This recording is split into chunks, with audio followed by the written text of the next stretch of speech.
Hello and welcome to episode 3 of Real Change, Real Time with myself and the other party founder, Mr. Dominic Ryder. How are you today, Dom? I'm good. I'm also conscious that I think I was pulling a strange face at the beginning there when I was doing a blog. Didn't get a chance to wear that through, but oh well, watch that back. That would be funny. That's fine. It's all good. It's all good. We'll pull strange faces sometimes. So how are you doing today? All good? I am good. I need to get my other party jumper out the wash. Unfortunately, I've got this imposter. For now, I'll tell you what, we need to send you over one, but you probably won't wear it. Of course I'll wear it. Hood up like a gangster. On live stream with the hood up. Okay, I'll try it. If you got a mask, I'll hair back into a bun. Get myself a mask as well, so I don't have to put any makeup on. That'd be quite nice. Oh, there you go. You're all the way there. All the way there. So we've had a lot going on this week. You've been on a couple of shows. So do you want to tell us a little bit about that? Oh, so God, I lose track of time. We had Gareth, and we've had went on TNT Radio as well. TNT Radio this morning. Darren Denslow's show. What does he call it? Something Revolution. I should know. So literally just finished being on it. He had the hashtag behind him. Something Revolution anyway. And then Gareth, Ike tonight, all last week. So yeah, things are hotting up. And finally nailed down a office. So we're going to have a permanent London, UK base from around the 19th, maybe 19th to the 25th of next month. So going to be hitting the ground running, reaching out to volunteers, those people who've applied through the website. We haven't managed to get back for a couple of weeks, but that's just because we've been preparing everything for when we actually have the base where we can point people to have that central location. But people will begin getting messages and reach back out over the next few weeks. And then we're going to hit the ground running. Very excited for everything we got coming up. And by all means, anyone who's in our communities, if you do have any connections to, podcasts or individuals who advocate for a similar movement, whether that's in like self-sovereignty politics or just general freedom, let us know. And we're more than happy to get into group chats and have those discussions. Anything that you think could be useful, as small or large as it is. Yeah, any visibility for us is helpful. So yeah, great point. Someone's asked, and we'll be able to watch these back. So the Gareth Ike show is behind a paywall. I don't know if Dom was able to get any clips that we can use that we can make available freely.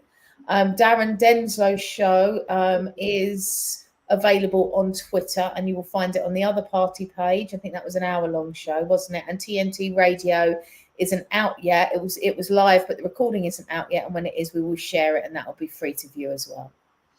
Yeah, that one was 15 minutes. So yeah, there definitely will be some clips already cut up. I just don't know if they would have been posted yet from Gareth Ike tonight. So it was shown on Thursday. So yeah, Friday, Monday to cut it up. Unfortunately, people have weekends. It's terrible, isn't it? Apparently you got given those bloody days off. But yeah, hopefully have those cut up and posted either on my Instagram or Twitter and other feeds anyway. I can see a few questions coming in. Yeah, good. When Green Pill podcast. So that should be in February. I'm not sure which week yet, but they're going to reach back out to me. They've only just started them back out. How many people we had volunteering? I haven't actually looked at the form for the past week or so, because we've been fulfilling, actually getting the locations so that we can direct people somewhere to go, because otherwise it's all very, as much as decentralization is good in some aspects, when it comes to trying to manage people and doing certain activities and jobs, it's quite hard when everyone is so sporadic. But last I looked, we were into double figures. And I think you already asked the one about the paywall. Yeah, I'm going to be going through the volunteers anyway, so I'll have more information about that on the next show, about what kind of volunteers we've got in what fields and what they're going to be doing. I was just on Darren's show myself, and we talked about attracting younger people back into politics, because I think they must be so disillusioned with the state of things, and they probably haven't even looked towards politics for most youths in the last probably 5 years, if not longer. So what are your ideas? I know we've talked about universities and campaigning in universities. Have you had any other ideas? Protests, all protests. A big flag. I want a big flag. Yeah. Wave that flag around, or someone else can wave the flag around. I'll talk to people. Otherwise, I can't multitask, unfortunately. One of my We'll strap the flag to you. What, like into the belt strap, like a pirate? Yeah. Maybe I can sway around like Jack Sparrow. Everyone will just think, who's this drunk guy? Oh, here we go, Jules. Somebody said protest, and like a fly to here he comes. Hi, Jules. Did you consider memorabilia NFTs and perhaps instead of a token? The token feels unnecessary and off-putting. I mean, they're all tokens, just one's a 721, one's a ERC20. The main difference is that one is liquid. It gives people the secondary market, which is the equivalent to what you have with normal memorabilia. So yeah, I mean, the memorabilia token is memorabilia. It's not there to be off-putting or as a draw. It just is memorabilia. It's like, to be fair, if I went onto the Conservative website and they tried to sell me a mug, I'd be off-put, but they still do it. So it's just, a choice like everything else. It shouldn't put anyone off or bring people in. It's just another set of memorabilia. But yeah, going back to the question, so protests and attending those, definitely. And actually, we've been meaning to talk to Wisterverse about getting a metaverse rally, I guess it would be, rather than a protest. Well, I guess we're protesting the current political system, but in a rally format. Rallies sound more positive than a protest. Seems like something's gone wrong. Well, actually. Yeah, what hasn't? But it seems like something that's immediately like reactive rather than ushering in more support. A rally is a rallying cry. Yeah. Something I've been thinking about was that we were all on social media. We all protest. I mean, our voice is on social media, but it's almost as if the dilution of that is that it feels to me like we've got somewhere to go. We've got somewhere to say what we need to say, but it kind of just goes into the ether and falls away. And I think this is where the other party, if we start to become more known, is we can catch those voices, or especially the ones that are interested in actually creating change and not just talking, because it feels like there's such a huge movement there, but it's not being utilized. And it's, how do we go from people tweeting by the thousands and hundreds of thousands and actually get them to see that really it's not making that much difference. What we really, really need to do is to get people to take action. And it's like that for me, it's like I've been sitting with that for a little while, and what are the steps towards that? Have you got any thoughts around that, Dom, in your big brain?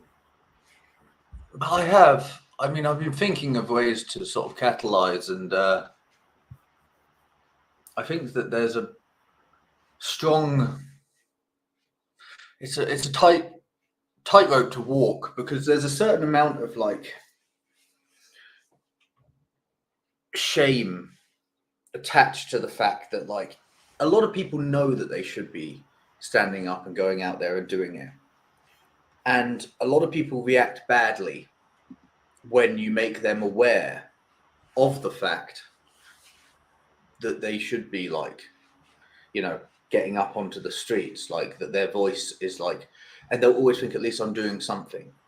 I don't have time or anything. And so I'm wondering in what regard people can be sort of ignited to support the movement by owning the memorabilia. Almost like I believe in something other than the casino. Because everybody loves decentralization if they're getting like other people reward them for liking it. There's just so much virtue signaling in crypto. And I wonder if this memorabilia can be a sign or a badge of honor that you actually do give a shit about something that's not just the casino, not just a standard thing. Like whether it's even a small amount of it, the whole idea of memorabilia is, you know, as a memory, as a sign of support, of owning a part of something. And obviously, you know, not the predominant amount of people who own memorabilia don't buy it to speculate on it. And I think a lot of the problem with crypto is that people just look at everything as like gambling in the casino, and separating the token from that, having people genuinely see it as like buying a badge,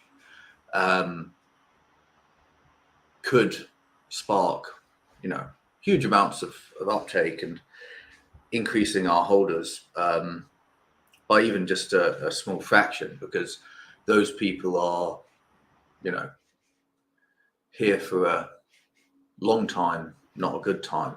Well, hopefully a good time, but you know, we really want people to not have that sort of like speculative attachment, because that's what leads to like toxicity in crypto communities. Because since 90% of people are there to make money, as soon as it stagnates or as soon as it stops going up, or if it doesn't go up at the right time or goes down for 5 minutes of a hour journey, then that 5 minutes everyone is super negative. So I just got distracted by the comment there. But yeah, attaching the memorabilia to becoming memorabilia rather than people seeing it as a token, I think is an important way to catalyze. In regards to ideology, the point of the other party is that we do not have any ideology, and that we are just building out the political infrastructure to allow people to vote for themselves. And it's important that we don't have that ideological leaning. I mean, by default, the fact that we're in blockchain, the fact that we're in sort of you know, freedom movement, liberty movement, you know, puts us, politics is a circle anyway. There you go, a nice little compliment there as well.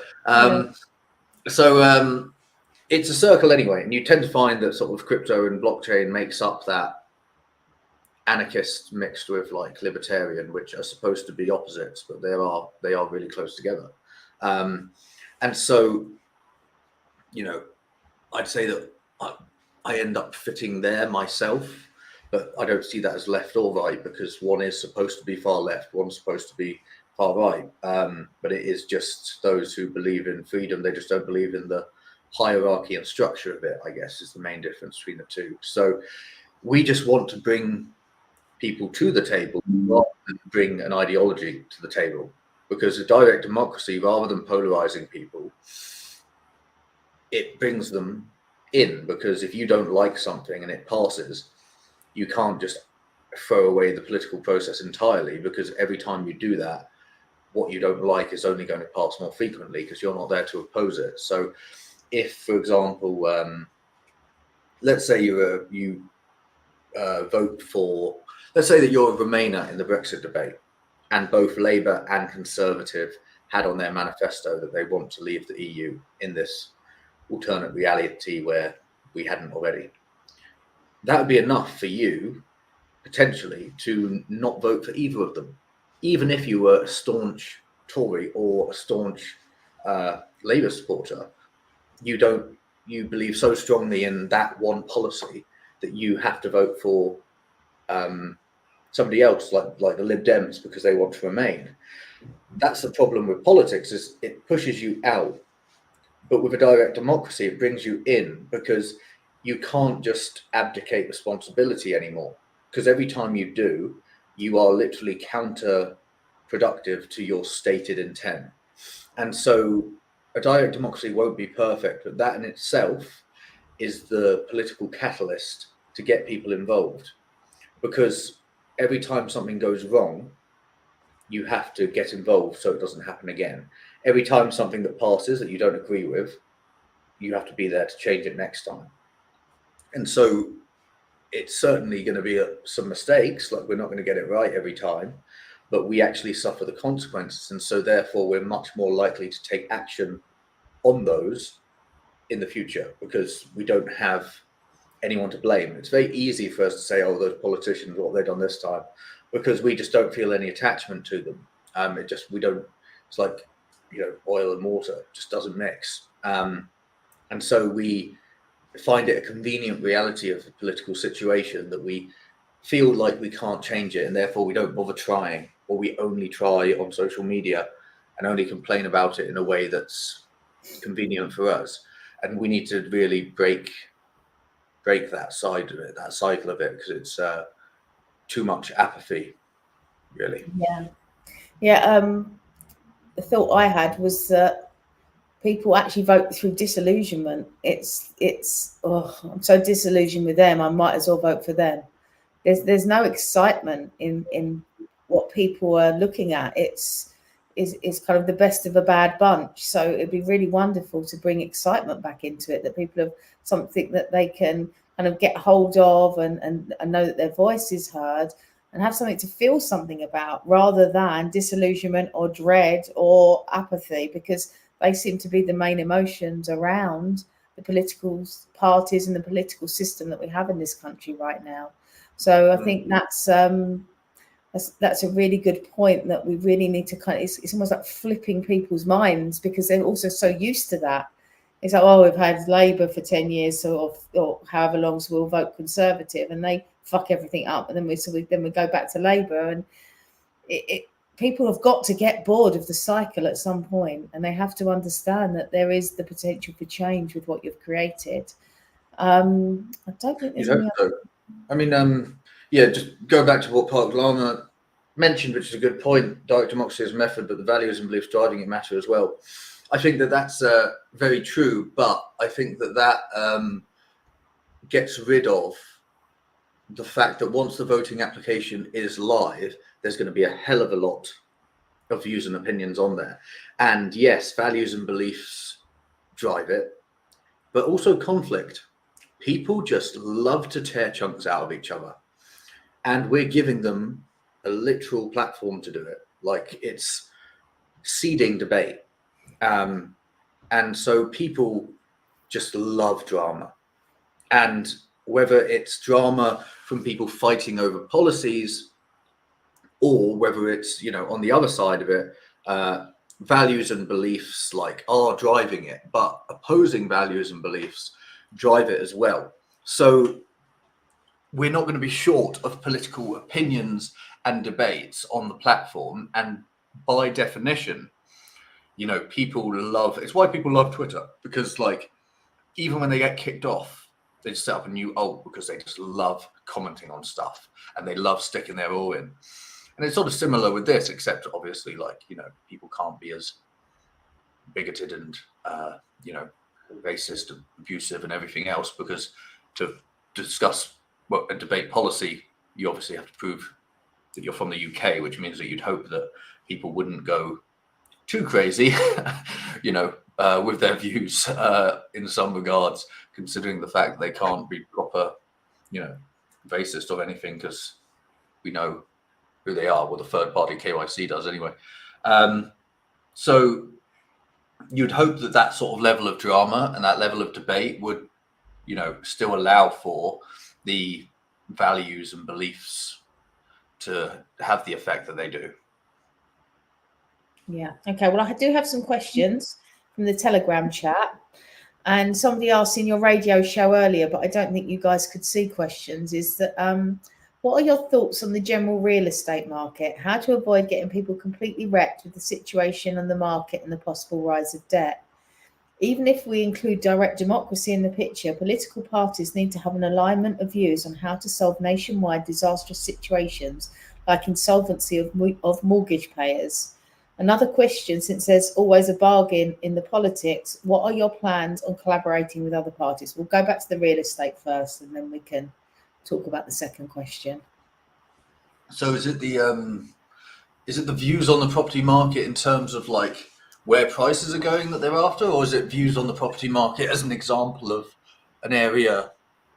I think it's how to avoid people getting wrecked with the markets that the way they are. Is there anything that the party could do to help protect people?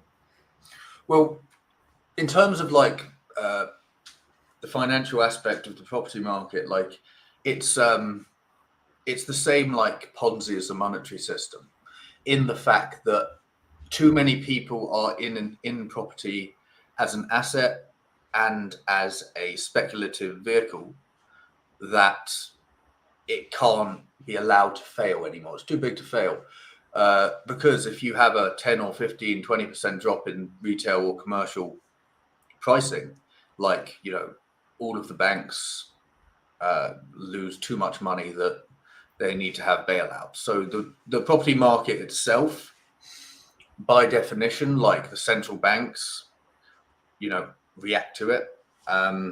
Obviously, there's like, with a direct democracy, we can't say what the people will want to do with central banking. I mean, the idea with a direct democracy is that rather than getting random people with no background in random subjects to be the Minister of Health, Minister of Finance, Minister of Education, instead, you have a normal hiring process where what I find so mad is like a head teacher or like a doctor earns far less than an MP, and yet people say, well, who will be the Minister of Health? Well, funnily enough, the people who are earning half as much, who've been in the industry for their whole lives, might want to apply for that job. And so therefore you can have actual people and individuals interview for these positions, get paid more than they currently do in their public sector role, and actually know what they're doing and talking about. And so the same sort of thing can be done for finance. I mean, for property, like in general, like, it's one of those problems where unfortunately you do have this risk in that it's contagious.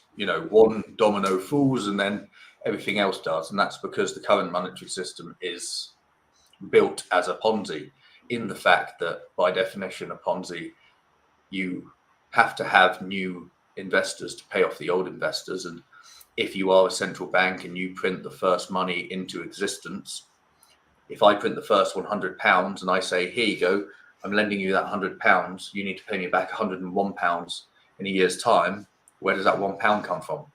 Because by definition, I just printed it out of thin air with the 100, gave it to you and said, I need 101.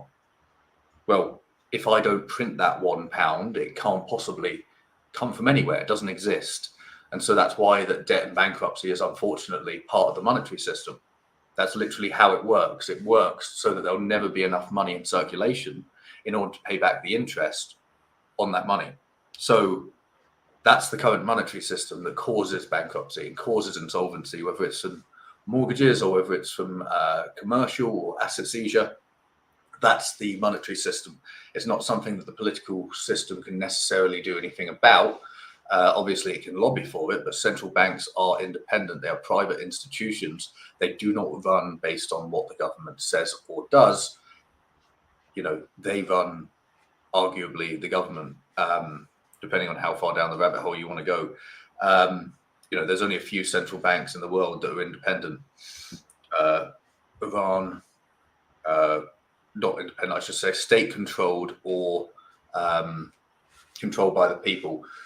Iran, Venezuela, China, Russia, all of the countries who, funnily enough, the West hates for some reason, are the only ones who have their own central banks that aren't owned privately. So strange, isn't it? So, yeah, the monetary system is unfortunately built so that people go bankrupt. It's just how it works, because there's never enough money to cover the debt. Someone's always losing. So it's about changing the monetary system, which, yeah, the brightest minds in the world are trying to find a way out, because everybody knows that endless growth is impossible. And it's getting to this debt situation in the US where the interest on the debt is just this perpetual, high interest rates lead to more debt via interest payments. That those debt on interest payments mean that you have to print and issue more debt to cover those. And it's just a, debt spiral. It's called a debt spiral because it's this endless, once it goes out of control very quickly. So, all we can do is be aware of it and tell the public about it as well and keep them informed, which is something that is not done. I think it was Henry Ford who said if the people of this country understood the banking system, there'd be a revolution tomorrow, which is true because it's an absolute Ponzi. Honestly, working in finance has made me the biggest perma bear ever, because just at any moment it can just absolutely fall apart. And all they do is they just stick a band-aid on it and just kick the can down the road, and it works for a small amount of time, and then any artificial implementation into a free market will blow up at some stage and make it worse. It's just the definition. You can't artificially, it's like changing a river's course. It will revert back unless you keep on maintaining the new channel and keep on getting it down there. It will just go to where it was. So yeah, it's a very, very big question. I think I only just addressed the first half of it. I think there was a second part to it too. Hold on, let me have a look. Yeah, there was. So you covered actually everything around the housing market. The other question was that, do we plan to collaborate with other parties, and which ones are closest to your ideals and why? So the idea is, I think that a lot of people look at direct democracy and they believe that means that there can't be parties. So there is very, very there's a good case as to parties still being in existence, because people will still attempt to influence other people's policy. The thing is that direct democracy is changing is the fact that the representative elected is just a actual public servant. They deliver the yes or no vote of their constituents, and they legally have to, as in they can't just decide, oh, I'll toe the party line. The way that the current political system is set up is that you can't run under Labour or the Conservative unless they select you as a candidate. And obviously what that means is that they will never pick anyone with a dissenting voice or an opposing ideology, or anyone who won't be a good little boy or girl, because they know for a fact that when it comes down to a big vote and they need people to toe the party line, they need to have people there who they know will do it, basically, who will follow the party, not the public. And so by definition, that is so undemocratic, the fact that only two parties have a chance of getting into power. And of those two parties, you can only run for them as a candidate if they select you. By definition, that's not a democracy. Parties are supposed to be there to put forward views of the public. That can all still happen in a direct democracy. The only difference is the legal requirement to put forward the will of the constituents. Parties can still be there as essentially lobbyists for people's views and people's opinions. People can go out and try and convince other people of their ideology in order to get them that when they do come to vote on the platform, they're voting with the party. There's nothing wrong with a party line as long as they can't pick it over the outcome. People can try and lobby for stuff. People can try and convince other people why their viewpoint is right. That's the whole point. The only difference is that they can't overrule the people. They can only try and convince the people that their ideology is correct. But if they decide it's not, then they don't have anything to do with it. And they shouldn't be able to basically push their own ideology first before the views of the public. So parties can still get involved. Parties can still try and lobby, and there's no reason why the current political parties couldn't vote on this system other than the fact that it would relinquish too much control that they probably wouldn't like to. But if we did get into power and we did change the system, they would be able to, and they would start using this because they'd have to. So parties don't necessarily need to, cease to exist. They just need to not be able to circumvent the will of the people. Okay, we've got another question. So when is the platform expected to launch? And is it possible to be adopted by newly formed parties with similar goals from countries other than the UK? Also, which blockchain will the platform launch on? I might need to repeat the first half, but for the blockchain, we're going to look at, so the pod, there's two sides of it. We want people to be able to, submit governance as wide as possible. So the soulbound NFTs, which are the governance passports, we want to issue them on many native chains, like many native applications. We obviously don't want to have some centralized point of failure as like an oracle, which is reading off like, many, but there's no reason why we can't issue them to multiple EVM addresses. The only thing is where it's cross-chain, we could get people to always set up, let's say that their preferred one is Solana, then they could set up with MetaMask, and then they can add and input a Solana wallet if they want to use that in the future, but they need to opt in through like one initial like account opening process, just because we can't afford to.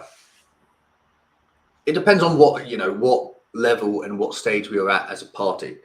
If it's like just now, then obviously the vote itself is less important to like worry about a centralized singular oracle reading these votes, because the votes aren't obviously being passed into law. If we were to get a majority and it's actually fully going forward for laws and proposals, then we will need to not have any centralized point of failures in order to make sure that we're not, let's say Chainlink goes under or like gets hacked. If we're pointing all of our data from one place, then that could lead to a governance attack on a country, which would be, well, technically governance attacks happen on countries anyway. They're called politicians. But we couldn't use a centralized oracle or something. So we're open at this point. We're going to try and be as inclusive as possible, but it could change depending on policy and progress. What was the first part? So when is the platform expected to launch, and is it possible to be adopted by newly formed parties? We've kind of covered that, with similar goals, but from countries other than the UK.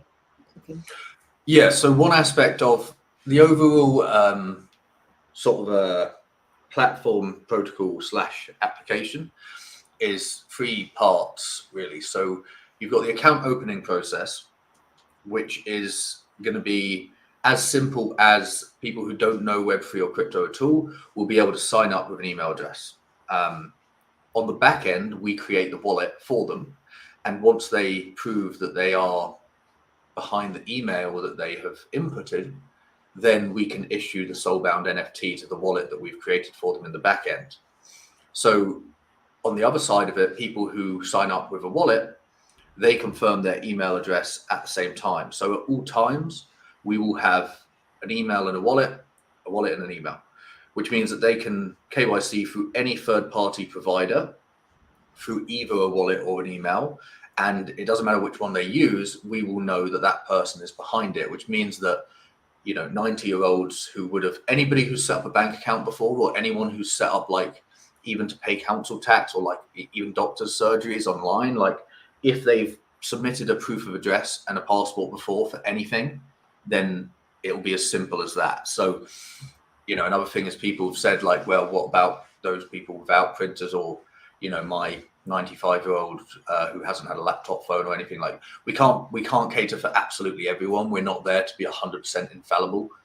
We're just there to be equal to or better than the current system. And so, there are going to be random, really rare cases that people won't be able to do that. And unfortunately, we will work our hardest to make those outcomes as infrequent as possible. But yeah, we need to build based on the majority and make it as good as the current system or better in terms of like who can access it. But once people create that account, they need to, if they want to vote on actual policies and proposals, then they need to obviously submit KYC. But we also have a factory contract being built, and this factory contract, we will be able to whitelist individuals to mint their own proof of donation tokens on like a sub DAO / sub party level. And then people will know that it's obviously, the problem is with crypto, as you've seen, like whenever something gets popular, and let's say that the proof of donation token takes off, you immediately get like Dex Tools fills up with like baby pod, like Podinu, or like all of these like different derivatives. And so in order to make sure that that couldn't happen to us, if there was, basically having the factory contract means that we can sign off on official partners, because we don't want just anyone being able to mint it, because obviously we know what people in crypto are like, and the way that the pod token will function is feeding into a treasury, and we don't want just anyone to have access to that. So if people want to launch like a sub DAO or sub protocol and they want it to be an official one, then just reach out to us and we can chat about it. And the factory contract should be ready by originally time frame was like 31st, aka end of this month, and that could still be accurate, but we'd have to get it audited and stuff as well. So probably looking more like middle of Feb. But yeah, we will have that ability basically, and it'll be whitelist only, because we just can't have people muddying our rep in it. Okay, another question. Thank you for that answer from Jules from Worcesterverse.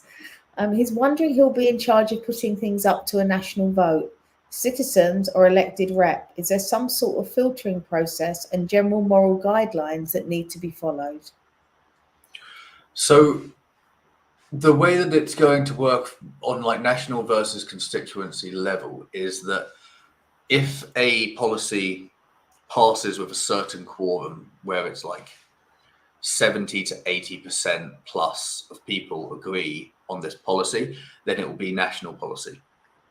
But constituencies will be able to challenge those that pass by thinner margins, because you don't want the situation that we had with like Brexit, where huge parts of the UK or whole countries like Scotland voted heavily against it, but obviously were forced to go down that avenue because everybody else was, and it was done based on a popular vote.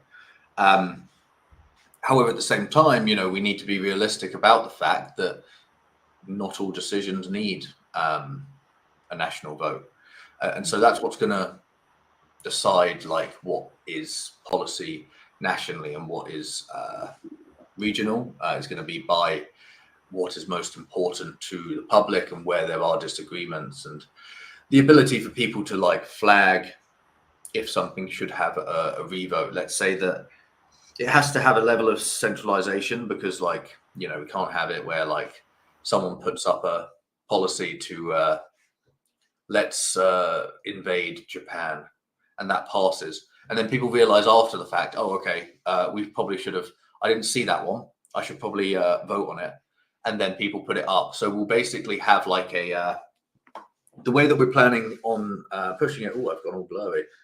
Here we go. Let me go back. The way that we're planning on having it is that, because in like policy and like law in particular, like huge variations of like interpretation can rely on like even one letter, like whether something is plural or not.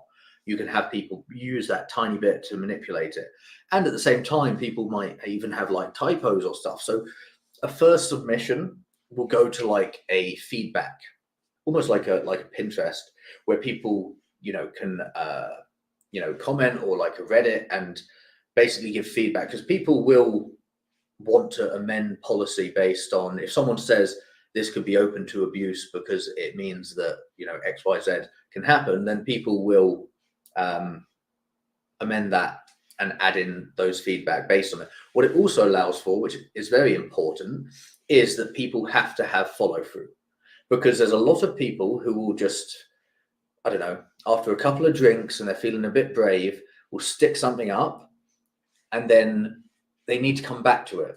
As in, if people are giving feedback and spending their time on that policy to make sure that it is, correct, then if that person doesn't like show back up to take on those feedbacks, take on those amendments, or to address like concerns of the general public, then that policy won't go through to the next round, because they obviously put it up when they were feeling a certain way, and they don't have if they don't believe in that policy enough to turn up to take feedback on it, it's not going up. That way we keep people engaged, and we keep policies in from people who actually care, because we can't just have it as a free-for-all.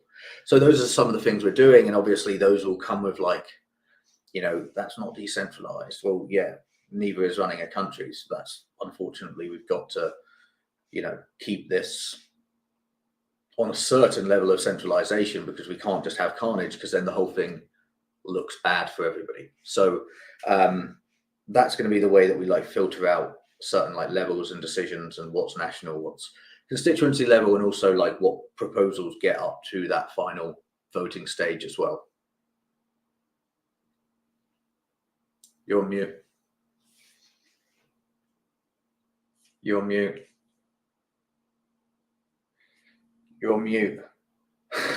Sorry, I was coughing. Yeah, there's so much that we're going to learn as we go along.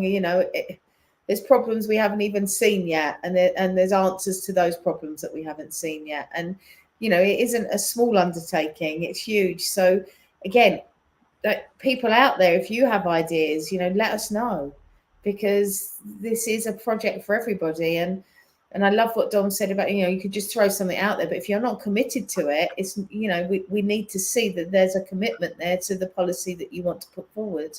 And, if anything, Dom obviously by creating it is committed, me by helping is committed. And it's like we have to show commitment to things for them to work. And we can all be so wishy-washy about certain things. And this is really important. So if anyone that is listening and is interested, it's like, get committed to it. It may not be the end product yet, but we're going towards it, and you can still contribute to that. And I think that's really important. Absolutely. Right, I've got another question. Ooh. How to accurately register the user's identity? If third-party organisations are used for auxiliary certification, why hasn't the partner announcement been published so far? And when do you plan to announce it?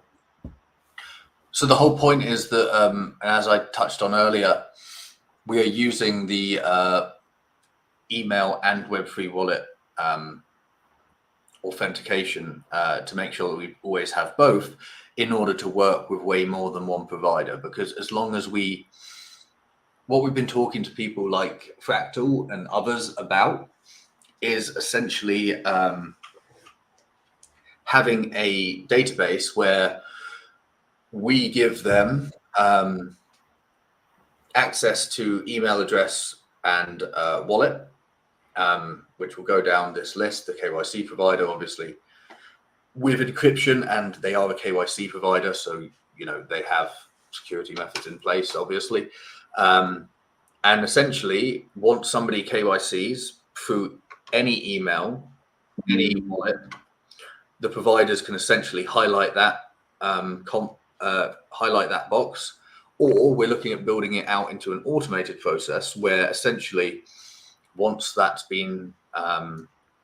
person has been authenticated, then once the provider has ticked a certain box, then the governance passport is automatically issued. So we're looking to try and automate the process, but essentially the reason why we're not announcing partners is because we want as many as possible. We want people to be able to authenticate with as many partners, and the way that we're doing that is by having that wallet and email option. So at all times, it doesn't matter who they use.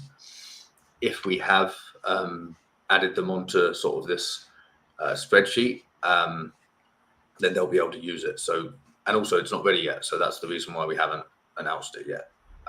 Once it is, then we'll do that. Otherwise, we're going to confuse people and send people to do stuff, and then the provider's going to say it's not ready. So, yeah. Yeah, I think that's a great point. It needs to be ready. So obviously we've got all our social media accounts, and I think they're going to be a really important point with connecting to young people. I think we can go out and obviously, I think, as you said earlier, protests are going to be great because you can live stream on social media and people can connect with you that way. Do you see that as your main tool for getting the other party out there? Yeah, it's like people that speak to me, they're like, well, how are you going to get to people? That seems to be the main question I get. And I think it's really important that people realize that they're part of that. So when people ask me the question, I throw back to them, well, how are you going to get it out there? And it's kind of doing that. Like, how can we kind of need a push towards getting people to understand that they're as important as we are in this whole system. Yeah, so I mean, social media is good for virality in terms of like reaching a lot of people very quickly. In terms of actually organizing stuff in real life, like, no, it's terrible. Like, people just don't bother doing it. Or like, if you get like, really weird example, but do you remember when there was like that viral Facebook group of like Storm Area 51, they can't stop us all? And it was like millions of people signed up to this thing that was basically like, we need to Naruto run towards Area 51 altogether, because if we all go, they won't stop us. And obviously, like, you know, on the actual date, you had about like 100 people like show up because it just went viral. And it goes to show the point, like, you know, obviously that was more of a joke, like, but people weren't taking it seriously that they were going to Naruto run into Area 51. But if there were enough of them, they could have done it. Like, they can't stop them all. It's true. And that's the point with like getting a large group of people like together. You know, it hasn't really been done in our modern age. Like, you know, you had like the Occupy movement in 2008 or 9, Occupy Wall Street, and then Occupy other, and it's not really been done because people now do just use social media. So that is a tool for virality and getting the message out. But we want to use that tool to get the message out and get the virality of what we're doing in the physical world. So we want to use the power of social media to show that there are people like you who are actually doing something.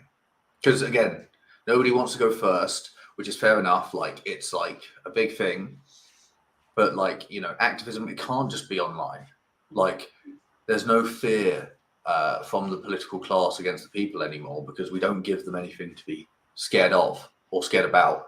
What are we going to do? Just moan on social media? We've been doing that for 10 years. Like, they just don't even have like their replies on or like anything, or it's not like they're looking at tags. Like, none of them even like actually control their Twitters. So like, you're not actually helping. Like, yeah, you're making a bit of noise, well done, but it's time to step the game up. And so we can use social media, but once we're, you know, fully in London full time, we want to use social media to highlight what we're doing in the physical world, because then people will actually get up and do something in person. Like, we want people to help out on socials, of course. Like, we want people to, if they can't turn up physically, then we want them to, you know, help virtually. But nothing is as good as the real thing at the end of the day. So will the other party have its own physical rallies?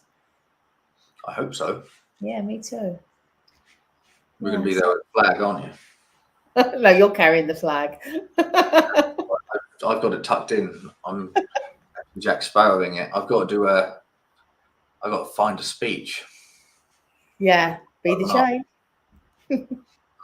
Oh, sorry, is this now a theme tune as well? Yeah, you're blurry again. Yeah, I fixed it. I think it auto does it. I try not to move for a bit. Okay. Right. Well, we haven't got any more questions. Is there anything else you'd like to say before we finish up? I don't think so. Yeah, we haven't done anything in since old Jules, but yeah, just try and find something to do in the real world, because nothing quite makes the difference. You know what I might do? I might tell you what, it will take too long to explain, but cliffhanger. Okay, nice. I like it. And even though it's virtual, please join us on Wednesday at 7 p.m. UK time on Twitter for a live Spaces. It'll be myself and Dom, so you can actually speak to us and ask any questions you like, and we'll get that out there. So please share that. And yeah, look forward to kind of doing some stuff in real life with whoever's listening. If you're in the UK and we've got our offices, there'll definitely be meetups, there'll definitely be things going on. So thank you, Dom, for your time as always. Thank you for your creation. I'm excited to see where it goes. And a big brain. And we'll see everybody next week. Thank you for your time. You're more than welcome. Bye, everybody. Bye.